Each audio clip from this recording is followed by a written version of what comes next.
అందరికీ హాయ్. నేను ఈ షాప్ కోసం అయితే ఎంతగా వెతికానో, ఇంకా మాకు తెలిసిన ఆవిడ చెప్పారనమాట. "పలానా షాప్ ఇక్కడ ఉంది" అని చెప్పేసి. ఇంకా ఆ షాప్‌ను వెతుక్కుంటూ వెళ్ళామండి. ఈ షాప్ ఏంటంటే పంచలోహాలు, అలాగే ఇమిటేషన్ జ్యువెలరీ ఉండే షాప్ అనమాట. అసలు పంచలోహాల షాపులు తక్కువైపోయాయండి. అవి ఎక్కడో ఉంటున్నాయి కానీ మనకైతే అడ్రస్ తెలియట్లేదు. నేనైతే ఈ అడ్రస్ అయితే పట్టుకున్నాను. చాలా బాగున్నాయండి. బ్యాంగిల్స్ ఉన్నాయి, అలాగే మెట్టెలున్నాయి, అలాగే చైన్స్ ఉన్నాయి, ఇంకా రింగ్స్ ఉన్నాయి, కమ్మలు, అన్ని వెరైటీస్ ఉన్నాయండి. వీళ్ళకి ఇన్స్టా పేజీ కూడా ఉంది, రుక్మిణి ఫ్యాషన్స్ అని. మీరు దాన్ని కనుక ఫాలో అయ్యారంటే మీకు అన్ని డీటెయిల్స్ అయితే తెలుస్తాయి అందులో.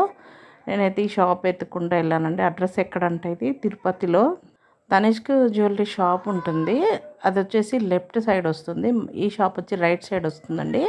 అంటే కరెక్ట్ ఆపోజిట్ అయితే ఏముండదు. తనిష్క్ జ్యువెలరీ షాప్ నుంచి కొంచెం జస్ట్ ఒక 10 మినిట్స్ కూడా పట్టదేమో. కొంచెం ముందుకు వచ్చామంటే రైట్ సైడ్లో కనిపిస్తుంది. ఇంకా మేము కూడా కొత్తేనండి, అడ్రస్ కూడా నాకు కరెక్ట్గా తెలీదు. మీరు ఇన్స్టా అయితే ఫాలో అవ్వండి, మీకు అన్ని డీటెయిల్స్ అయితే తెలుస్తాయి. కాస్ట్ కూడా చాలా రీజనబుల్గా ఉంది. మాకేంటంటే ఎండాకాలం వస్తే బాగా అంటే వేడి చేస్తుంది కదా. నేను ఈ పంచలోహాలు, పట్టీలు ఇవన్నీ కూడా ఎక్కువగా వాడేదాన్ని. చాలా రోజులు అవుతుంది ఈ మధ్య ఇంకా అసలు ఇవన్నీ నాకు దొరకట్లేదు ఎక్కడ కూడా. ఇంకా ఈ షాప్ అంటే ఆన్లైన్లో ఉన్నాయి కానీ మనం డైరెక్ట్ చూసి తీసుకుంటే బాగుంటుందని నేను ఇన్ని రోజులు వెయిట్ చేశాను. మా ఫ్రెండ్ తిరుపతిలో ఉంటుంది, తను చెప్పిందనమాట ఈ అడ్రస్. నేను ఈ అడ్రస్ తనకు కూడా ఫస్ట్ అసలు షాప్ పేరు ఐడియా లేదు. పలానా చోట ఉంటుంది, వెళ్ళండి అని చెప్పింది.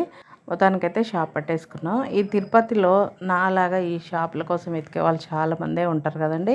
కరెక్ట్ అడ్రస్ తెలీదు. ఈ షాప్కి అయితే వెళ్ళండి, చాలా బాగున్నాయి. రీజనబుల్ కాస్ట్ అయితే ఉన్నాయి. నేను మళ్ళీ ఇది ప్రమోషన్ అను ఇంకోటి ఏదో అనుకోవద్దు. నాలాగా ఈ షాప్లో అడ్రస్ తెలియక చాలామంది తిరుగుతూ ఉంటారు కదా. మేము కూడా అసలు చాలాసేపు వెతికామన్నమాట. అడ్రస్ వచ్చేసి తిరుపతి ప్రకాశం వీధి అండి.